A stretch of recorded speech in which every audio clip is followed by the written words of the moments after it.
Hello my lovely subscribers. तो आज से हम एक नया ड्रामा स्टार्ट करने जा रहे हैं जिसका नाम है हाई स्कूल लव ऑन। ये ड्रामा 2014 में रिलीज़ हुआ था। अगर हम इस ड्रामे के बारे में बात करें तो ये एक फैंटेसी रोमांस ड्रामा है और पर्सनली मुझे बेहद पसंद आया है। तो चलिए आज से हम इस ड्रामे की शुरुआत करते हैं। स्प्रिंग 2016 का टाइम दिखाया जाता है। यहाँ सबसे पहले हमारे मेन कैरेक्टर को दिखाया जाता है जो स्टेयर्स पर एक लड़की से टकरा जाता है। टकराने की वजह से उस लड़की की बुक वहीं छूट जाती है। वो उसे वापस करने के लिए उसे ढूंढता है पर वो लड़की उसे कहीं भी नहीं मिलती। वो उस बुक को देखता है और अचानक से बारिश शुरू हो जाती है। वो खुद को जैसे तैसे बारिश से बचाकर एक जगह पर खड़ा हो जाता है। वहीं उसके पास में आकर एक लड़की खड़ी हो जाती है जिसके हाथ में अम्ब्रेला होता है, पर वो उस नेकलेस को पहचान जाता है। वो उससे कुछ कह पाता इससे पहले वो वहाँ से चली जाती है। वो कुछ कहता नहीं है पर उसके अंदर से एक आवाज़ आती है, we were in love when every part of me wanted it. मैं ये आशा करता हूँ, आई होप कि वो तुम ही हो राइट एट दिस मोमेंट। और कहानी फ्लैशबैक में आ जाती है स्प्रिंग 2014, जहाँ से इस लव स्टोरी की शुरुआत हुई थी। हमारे इस ड्रामा के तीनों मेन कैरेक्टर को दिखाया जाता है।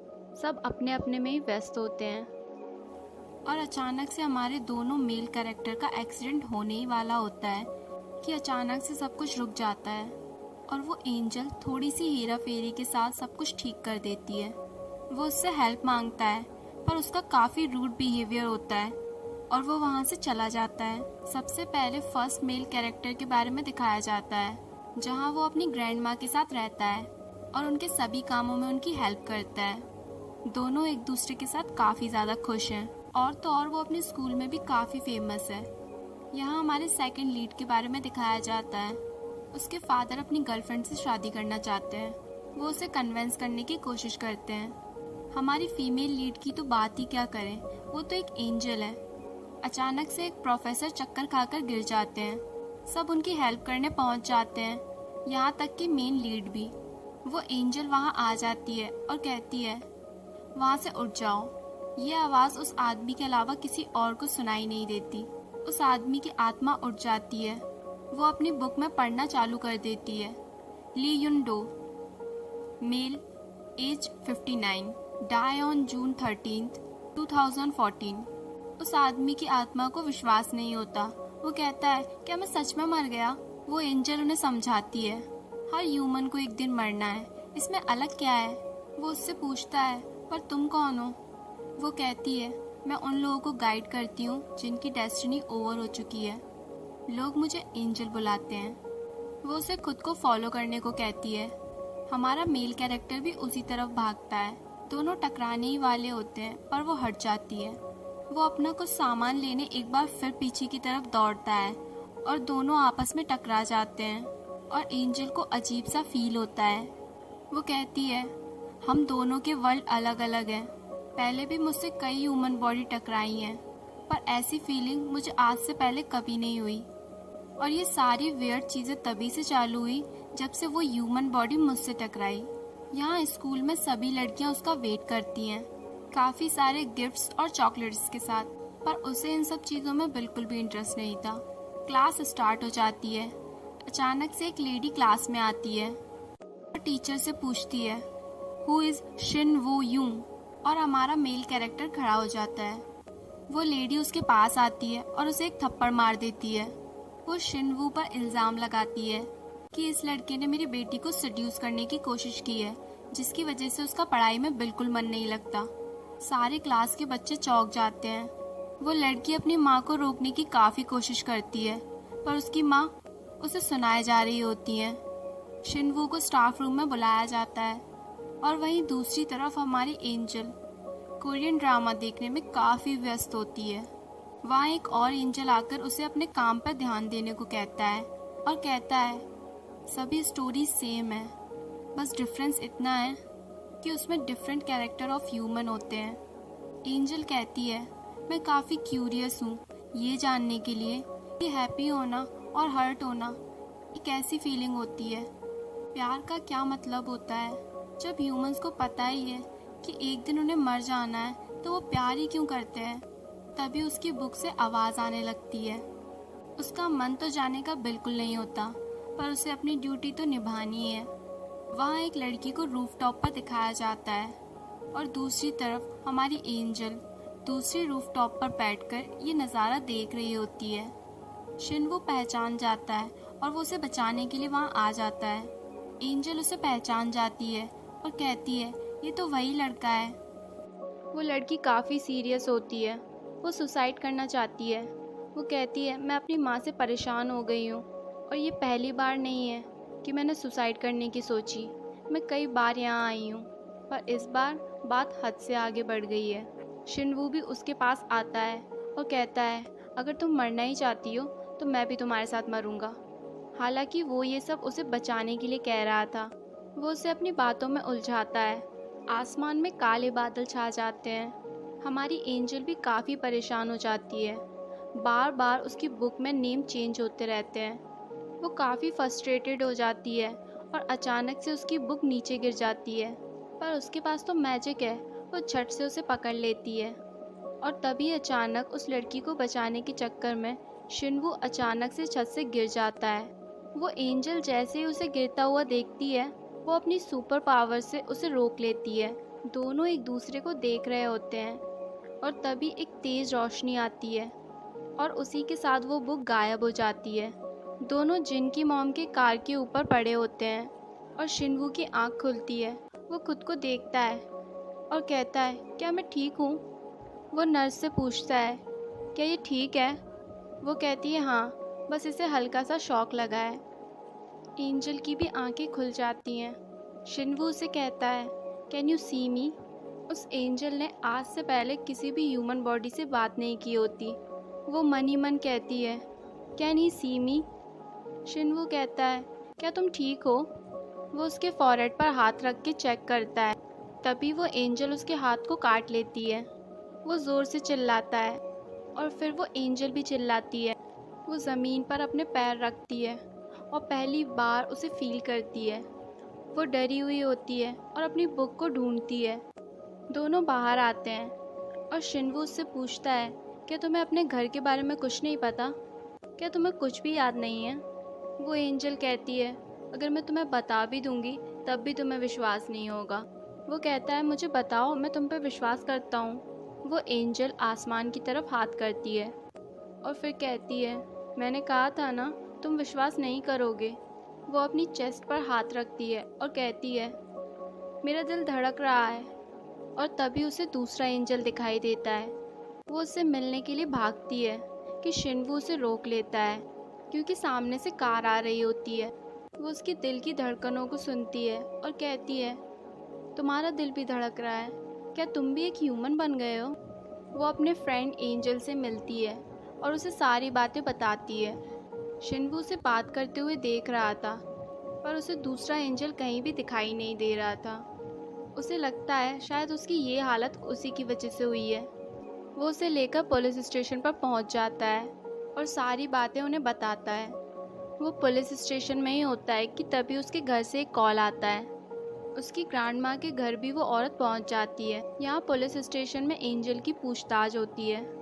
वो इधर उधर पोस्टर पे देखकर एक नाम बोलती है, जिसे पुलिस इंस्पेक्टर मिला जुला कर कहते हैं, तो तुम्हारा नाम ईज़बी है?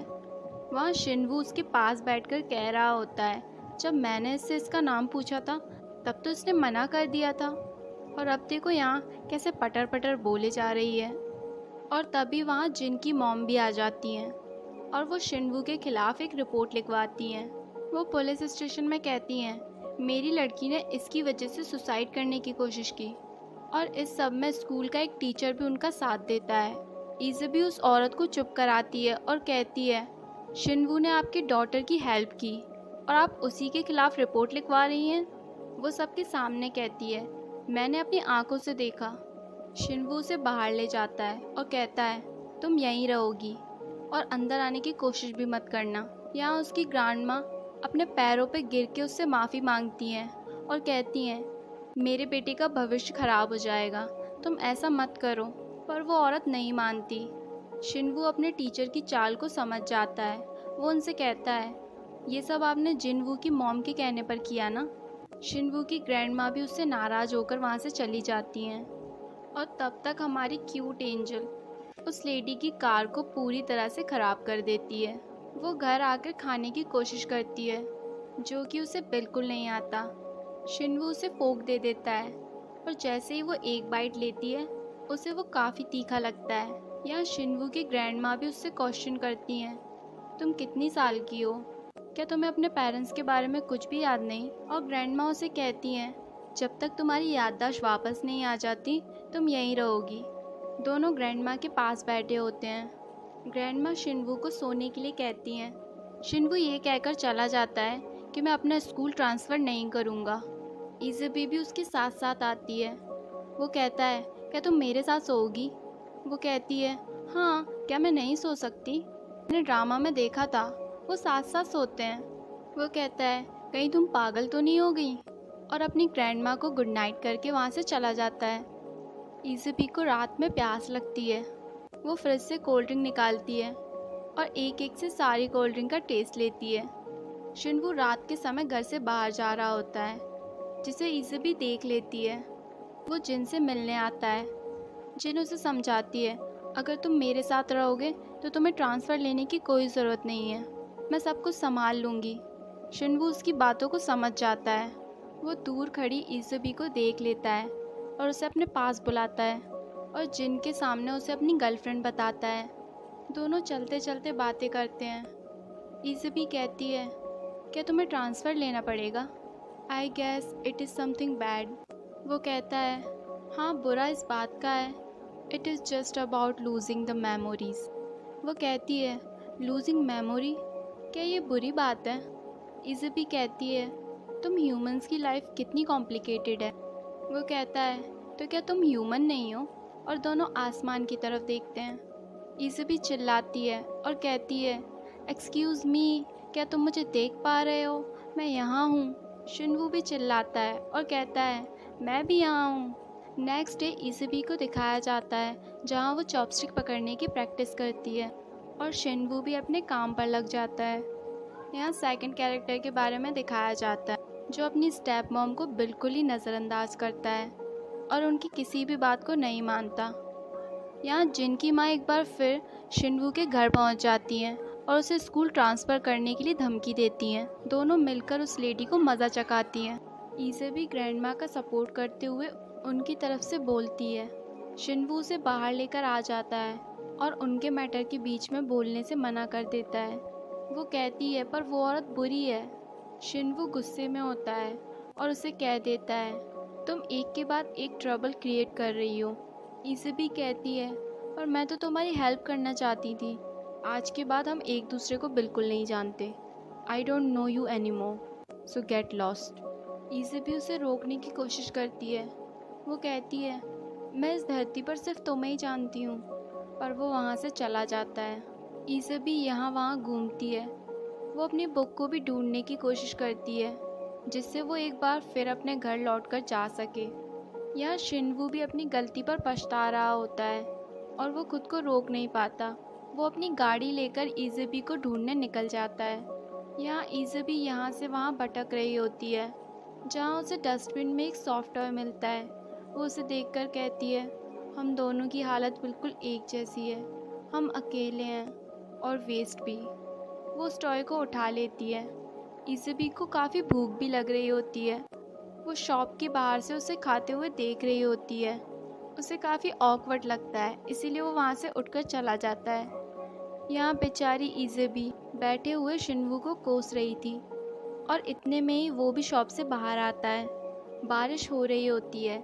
इज़बी उसके छाते के अंदर आ जाती है। वो छाते को लेफ़्ट, राइट और जहाँ भी करता है इज़बी उस छाते के पीछे पीछे आ जाती है। वो इज़बी को साइड करता है और वहाँ से जाने लगता है। वो ज़ोर से चिल्लाती है, you are just bad as Shinwoo. वो अचानक से रुक जाता है और अपना छाता उसके हाथ में थमाकर वहाँ से चला जाता है। इज़बी वहीं खड़े होकर बारिश के मज़े लेती है। वो रास्ते में चलते वक्त खुद को काफ़ी अकेला फील करती है। वो खुद से कहती है, ना तो मुझे वो नोटबुक मिल रही है, ना ही मेरे पास रहने की कोई जगह है। ऐसे तो मैं जल्दी मर जाऊंगी। How can I return to my home? वो चलती हुई गाड़ियों को देखती है और कहती है, I want to go back, I must go back, और अपना छाता वहीं फेंक कर ट्रक के सामने खड़ी हो जाती है। और इसी के साथ हमारा ये एपिसोड यहीं पर ख़त्म हो जाता है।